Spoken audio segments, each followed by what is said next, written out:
ఆయన బతికింది కేవలం 25 ఏళ్లే. కానీ ఒక యూనివర్సిటీ చరిత్ర మార్చిన వ్యక్తి. ఉస్మానియా యూనివర్సిటీలో ఎంఎస్సీ ఫిజిక్స్ గోల్డ్ మెడలిస్ట్.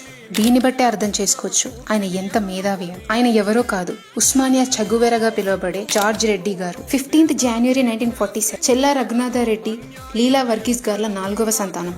పుట్టింది కేరళకి చెందిన పాల్కాడ్ అయినప్పటికీ హయ్యర్ ఎడ్యుకేషన్ లైక్ స్కూల్ నుంచి కాలేజ్ వరకు హైదరాబాద్ లోనే జరిగింది. చిన్నప్పటి నుంచి బాక్సింగ్ అంటే ఇంట్రెస్ట్. చదువులో ఎప్పుడూ ఫస్ట్. ఎక్కడ అన్యాయం జరిగినా సహించకుండా ప్రశ్నించే తత్వం కలవారు. ఉస్మానియాలో ఎంఎస్సీ ఫిజిక్స్ చదువుకోవడానికి అడుగుపెట్టిన జార్జ్ రెడ్డి గారికి అక్కడ జరుగుతున్న ఫిడలిజం, కుల వర్గ వివక్ష, rich and influential students dominance కనిపించింది.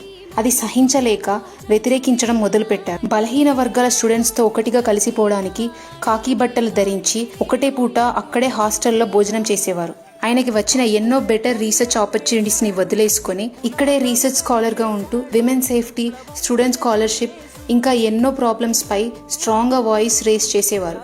సమసమాజం స్థాపన కోసమే పాంఫ్లెట్స్ డిస్ట్రిబ్యూట్ చేసి ప్రోగ్రెసివ్ ఐడియాస్ ని స్ప్రెడ్ చేసేవారు. ఆ ఎఫర్ట్స్ తోనే PDS progressive democratic student banner create చేశారు.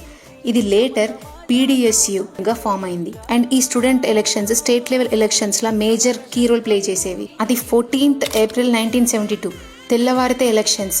సో కొందరు ప్లాన్ చేసి ఇంజనీరింగ్ హాస్టల్లో గొడవ జరుగుతున్నట్టు న్యూస్ స్ప్రెడ్ చేసి జార్జ్ గారిని అక్కడికి రప్పించిండ్రు. 9 మెంబర్స్ కలిసి కత్తులతో అటాక్ చేసి పారిపోతారు. ఆ విషయం తెలుసుకున్న స్టూడెంట్స్ జార్జ్ గారిని గాంధీ హాస్పిటల్కి తీసుకుపోతారు. కాకపోతే డాక్టర్ అప్పటికే ఆయన చనిపోయారని డిక్లేర్ చేస్తారు. ఈ ఇన్సిడెంట్ జరిగి ఈ రోజుకి కరెక్ట్గా 54 years. ఏ రోజైతే బడుగు బలహీన వర్గాల కోసం ఫైట్ చేసిన అంబేద్కర్ గారు పుట్టినరో అదే రోజు.